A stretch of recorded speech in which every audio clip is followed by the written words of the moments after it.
বিদ্যাসাগর ইউনিভার্সিটির 2025 সালের 4th সেমিস্টারের পলিটিক্যাল সায়েন্সের মাইনরের প্রিভিয়াস ইয়ারটা এখন আমি তোমাদেরকে দেখিয়ে দিচ্ছি। এই পেপারের নাম হচ্ছে ইউএনও অ্যান্ড গ্লোবাল পলিটিক্স।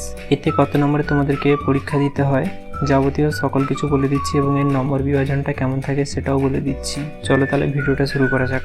নেতাদের মতন অর্ধেক কাজ করবেন না, সাবস্ক্রাইবের পরে বেল আইকনটাও দাবিয়ে দিবেন। এইটা হচ্ছে তোমাদের মাইনর 4। এটা হচ্ছে তোমাদের একটা 75 নম্বরের পেপার, কিন্তু এটা তোমাদেরকে লিখিত 60 নম্বর দিতে হয়। আর 15 নম্বর তোমাদের কলেজের হাতে থাকে।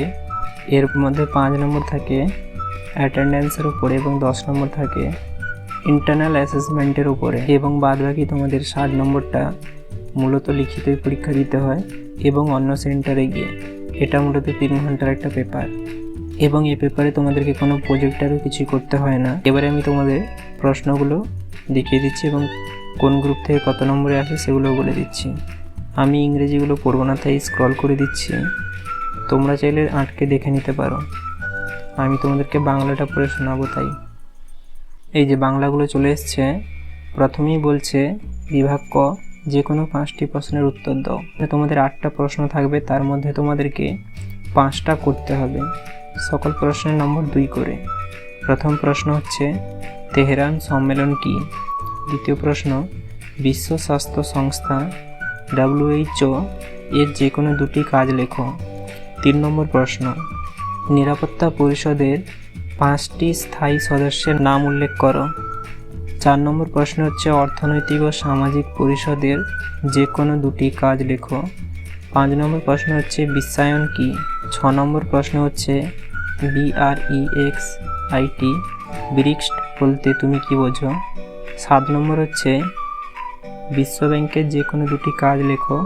এবং সর্বশেষ 8 নম্বর হচ্ছে ASEAN এশিয়ান এর পুরো নাম লেখো। এবারে হচ্ছে তোমাদের বিভাগ খ। এখানে প্রথমে লেখা আছে যে কোনো 4টি প্রশ্নের উত্তর দাও।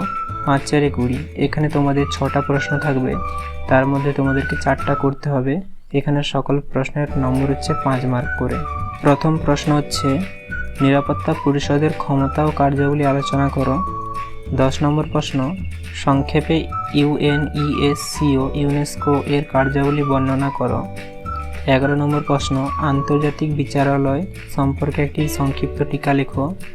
12 নম্বর প্রশ্ন বিশ্বায়নের সুফলগুলি কি কি? 13 নম্বর প্রশ্ন বিশ্ব বাণিজ্য সংস্থা এর উদ্দেশ্যগুলি আলোচনা করো।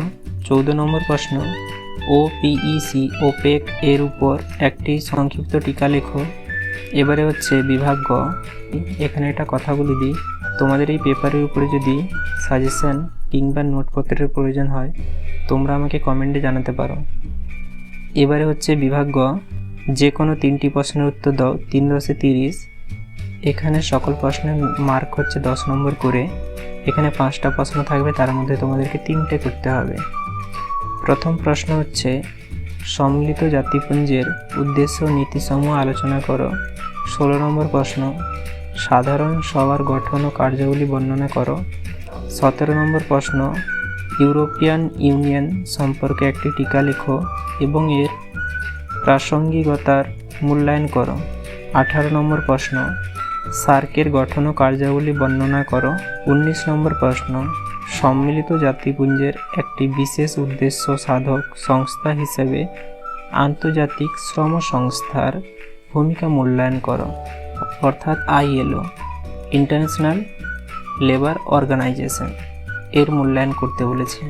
আশা করি তোমরা সকল কিছু বুঝতে পেরেছ। কোথাও যদি কিছু অসুবিধা হয়ে থাকে বুঝতে, তাহলে আমাকে সেটা কমেন্টে জানাতে পারো।